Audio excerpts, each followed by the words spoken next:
સુરતના લસકાણા વિસ્તારમાં આવેલ સ્વામિનારાયણ મંદિરમાંથી એક ચોંકાવનારી ઘટના સામે આવી છે। મંદિરના સ્વામી પ્રિયદર્શન સ્વામીએ આપઘાતનો પ્રયાસ કર્યા બાદ સારવાર દરમિયાન તેમનું મોત નીપજ્યું છે। આ સમગ્ર મામલે હવે ધાર્મિક સંસ્થાઓ દ્વારા ઊંડાણપૂર્વક તપાસની માંગ ઉઠી છે। બીજી તરફ લસકાણા પોલીસે ગુનો નોંધી તપાસ શરૂ કરી છે। સુરત શહેરના લસકાણા વિસ્તારમાં આવેલ સ્વામિનારાયણ મંદિરના સ્વામી પ્રિયદર્શન સ્વામીના મોતથી ધાર્મિક વર્તુળોમાં ભારે ચકચાર મચી ગઈ છે। માહિતી મુજબ થોડા દિવસો પહેલા સ્વામી પ્રિયદર્શન સ્વામીએ ગેનની ટીકડી ખાઈ આપઘાત કરવાનો પ્રયાસ કર્યો હતો। ત્યારબાદ તેમને સારવાર માટે હોસ્પિટલમાં ખસેડવામાં આવ્યા હતા, જ્યાં સારવાર દરમિયાન તેમનું મોત થયું હતું। આ સમગ્ર મામલે શ્રી સ્વામિનારાયણ સિદ્ધાંત હિત રક્ષક સમિતિ દ્વારા પોલીસ સમક્ષ રજૂઆત કરવામાં આવી છે। સમિતિએ ઘટના સ્થળની સંપૂર્ણ તપાસ કરવા સાથે mobile call details, message, CCTV footage તેમજ જોડાયેલા સંતો અને ટ્રસ્ટીઓના નિવેદનો લેવા માંગ કરી છે। સમિતિએ એ પણ માંગ કરી છે કે જો કોઈ વ્યક્તિ દ્વારા ત્રાસ, ધમકી, દબાણ, બ્લેકમેલ અથવા અન્ય કોઈ રીતે પ્રેરણા આપવામાં આવી હોય તો સંબંધિત લોકો સામે કાયદેસરની કાર્યવાહી કરવામાં આવે। સાથે ધાર્મિક ભાવનાઓને ઠેસ ન પહોંચે તે માટે તાત્કાલિક અને નિષ્પક્ષ તપાસ કરવાની માંગ ઉઠાવવામાં આવી છે। બીજી તરફ લસકાણા પોલીસે આ મામલે ગુનો નોંધી આગળની તપાસ હાથ ધરી છે।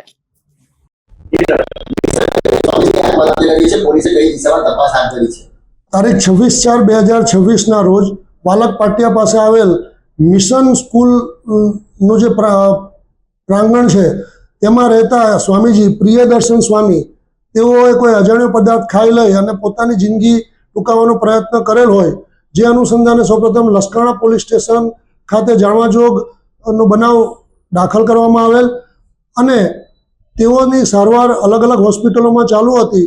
તેઓ શ્રી ગઈકાલ તારીખ 15/5/2026 રોજ BAPS હોસ્પિટલ અડાજણ ખાતે તેઓને મૃત જાહેર કરેલ હોય ડૉક્ટરશ્રીએ, જે અનુસંધાને લસકાણા પોલીસ સ્ટેશન ખાતે અકસ્માત મોતનો બનાવ રજીસ્ટર કરવામાં આવેલ છે અને જે બનાવની તપાસ PSI શ્રી સોલંકી નાઓ કરી રહેલ છે।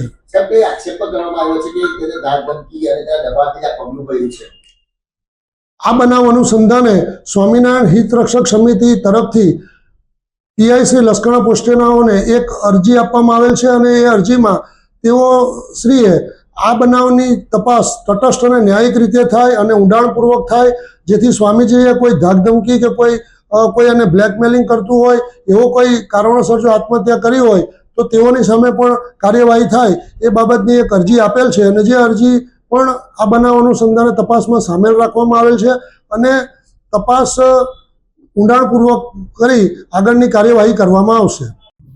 Bureau report Janadesh news Surat.